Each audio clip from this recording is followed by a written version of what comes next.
Senhor presidente, eu quero começar o meu pronunciamento no dia de hoje, primeiro cumprimentando a senadora Ângela Portela, que foi autora do pedido junto à presidenta Dilma para que ela se fizesse presente nesta reunião realizada hoje, belíssima reunião, onde a senadora Ana Rita, relatora da CPI mista em relação à violência contra as mulheres, apresentaria o seu trabalho.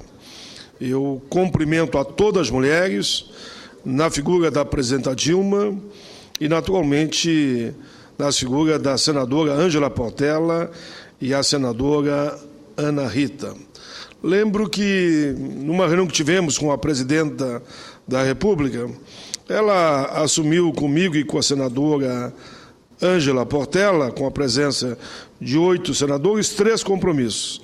Número 1 é que ela estaria hoje, nesta sessão, recebendo o relatório da CPI em relação à violência contra as mulheres, e aqui a presidenta se fez presente, fazendo um belo pronunciamento que entra para a história desse parlamento. Também a presidenta, naquele dia, assumiu o compromisso de abrir o debate sobre uma proposta que eu venho tratando há mais de uma década, que é acabar ou criar uma alternativa ao fator previdenciário. A presidenta recentemente reuniu as centrais sindicais com os seus ministros e iniciou o debate desse tema. Missão e palavra empenhada e cumprida. A presidenta também disse que abriria um diálogo para buscar um acordo para o Aeros.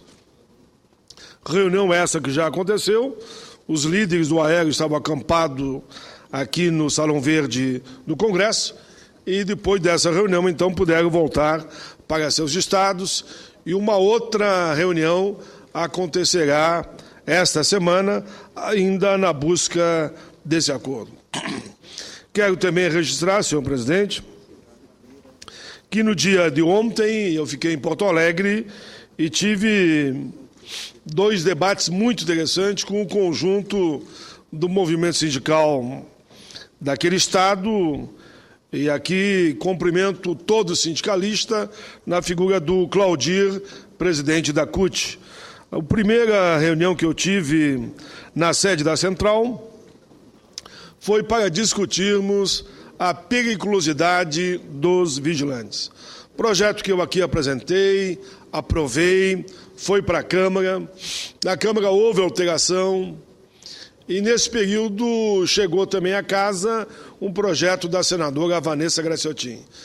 Vindo esse antes que o meu, que foi remetido para lá, eu assumi a relatoria e nós aprovamos aqui o projeto da senadora Vanessa para que todos aqueles que atuam na segurança pública ou privada, naturalmente, possam receber o adicional de periculosidade. Fiquei perplexo quando fui informado que, infelizmente, algumas empresas não cumprem ainda o pagamento do adicional.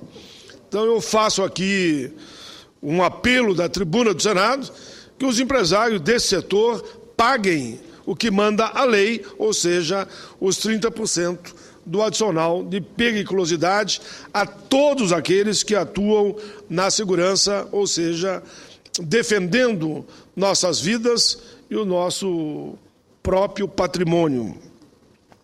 Quero dizer também que à tarde, já no Sindicato Metalúrgico de Porto Alegre, tive um debate muito interessante com os rodoviários do Estado, discutindo um projeto de minha autoria, que é o Estatuto dos Rodoviários. Foi um belo debate, também liderado pelo Claudir, no caso, que fez a convocação, ele que é ex-presidente dos sindicatos metalúrgicos de Porto Alegre.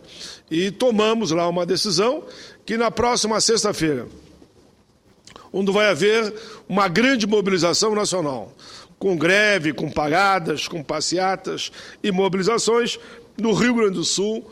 Um dos pontos vai ser, naturalmente, claro, as 40 horas, a mudança no fator previdenciário, mas também a aprovação do Estatuto dos Rodoviários, projeto de nossa autoria.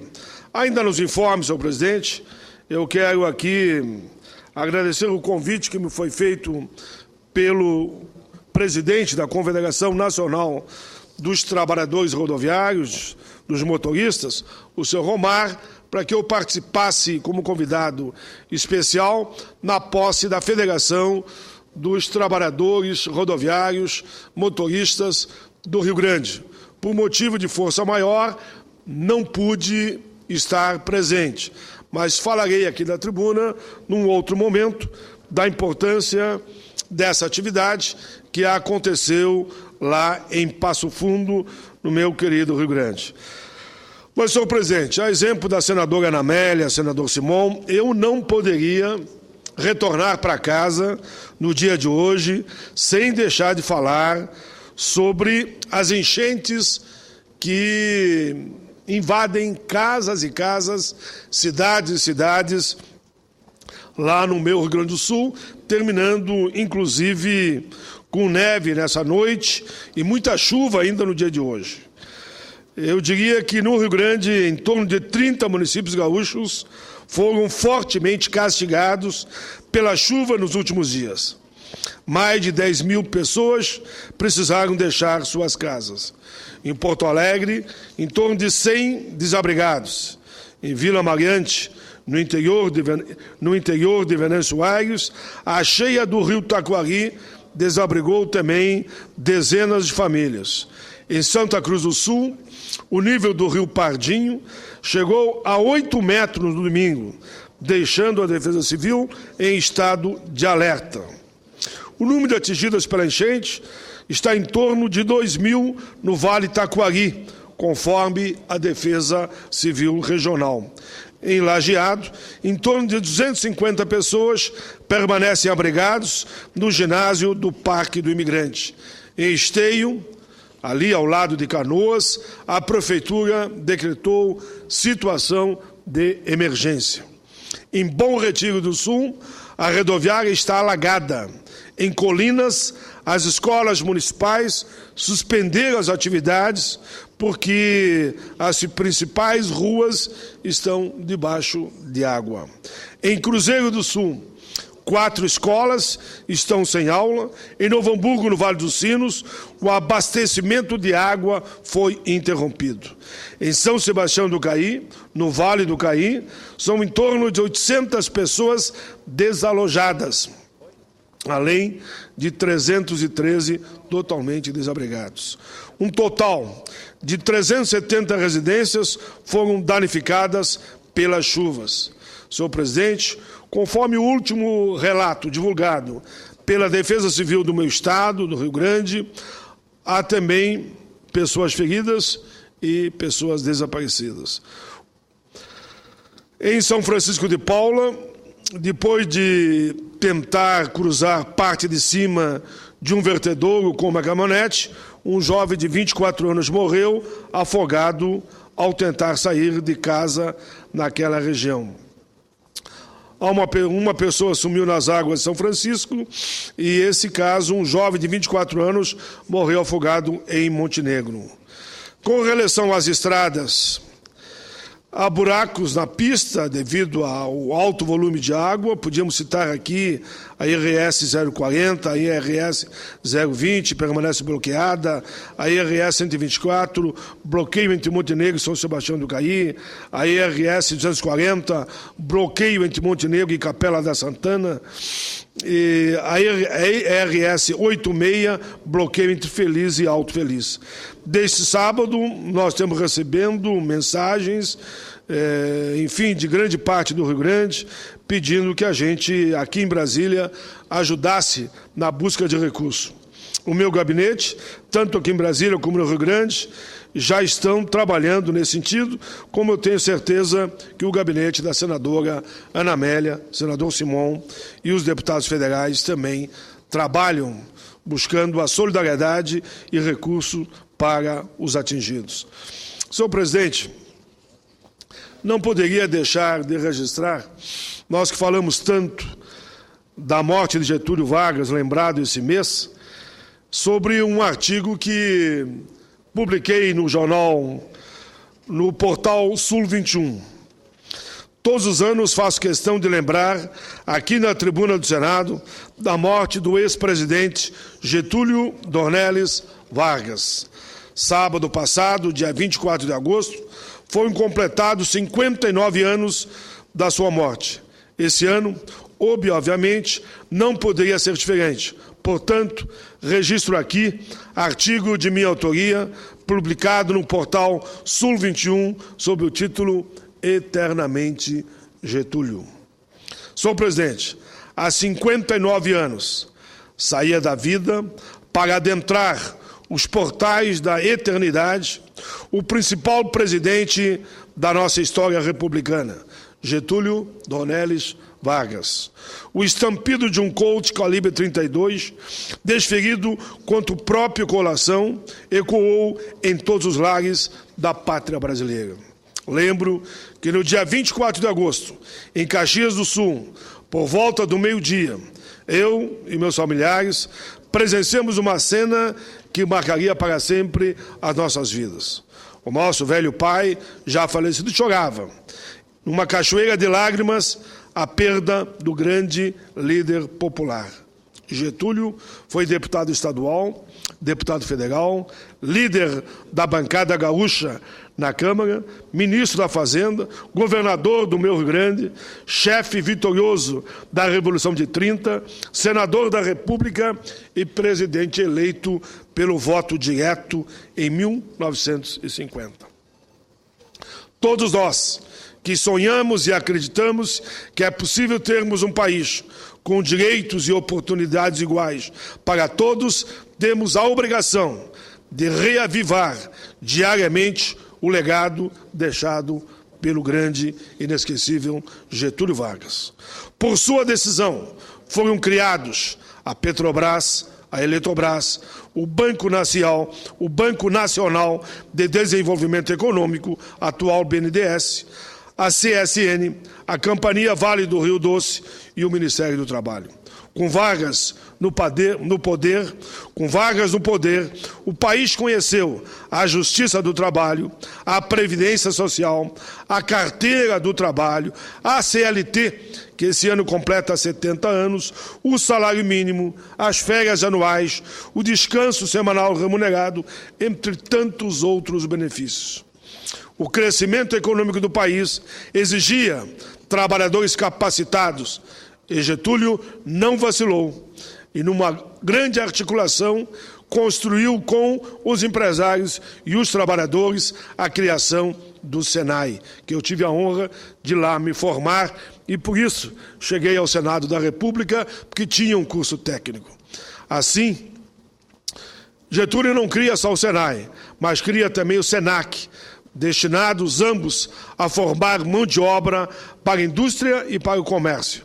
Nascia assim o chamado ensino técnico profissionalizante, tão lembrado e falado nos dias de hoje.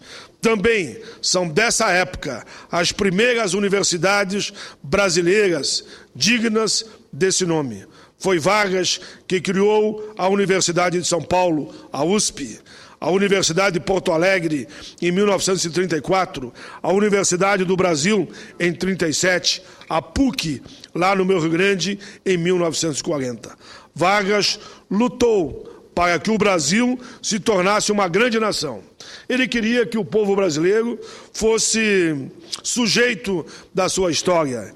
Ele deu a sua vida em defesa da sua gente. Quem hoje daria a sua vida, quem hoje daria seu sangue pela pátria, não há como negar a célebre frase de Oswaldo Aranha, que continua mais vivo do que nunca. Disse Oswaldo Aranha: Getúlio, quando se quiser escrever a história do Brasil, queiram ou não os seus adversários, tem-se de molhar a pena no sangue do Rio Grande. E ainda hoje, quem quiser escrever e descrever o futuro do Brasil, terá de molhar a pena no sangue do teu coração.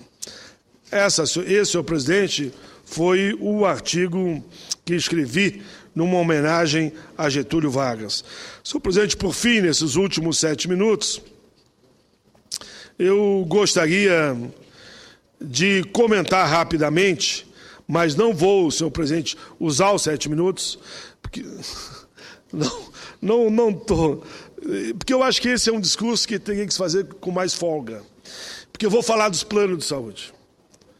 Os planos de saúde, e aqui eu vou improvisar e vou fazer um outro dia, é uma vergonha no país. É uma vergonha. É preciso fazer alguma coisa, senhor presidente. E eu faço um apelo aqui às autoridades que têm competência para fiscalizar. Eu sou senador da República. Eu tenho, vou dizer inclusive à empresa, eu tenho um plano de saúde da Unimed para os meus filhos. Cada vez que eu preciso usar, com o filho fica doente, é uma novela, é um inferno. Simplesmente dizem, não, a Unimed do Rio Grande não está em sintonia, está com problema com a Unimed Nacional. O meu plano de saúde é nacional da Unimed. Então eu calculo, não é que eu estou aqui me queixando, porque a gente resolve. Ora, senador vai para cá, vai para lá, nem que eu tenha que pagar eu resolvo. Mas eu me ponho no lugar do cidadão, que não é deputado federal, que não é prefeito, que não é governador, que não é senador. Eles tratam assim todo mundo. Chega com a carteirinha lá, a essa consulta, só em entidade particular. Mas plano de saúde é para quê?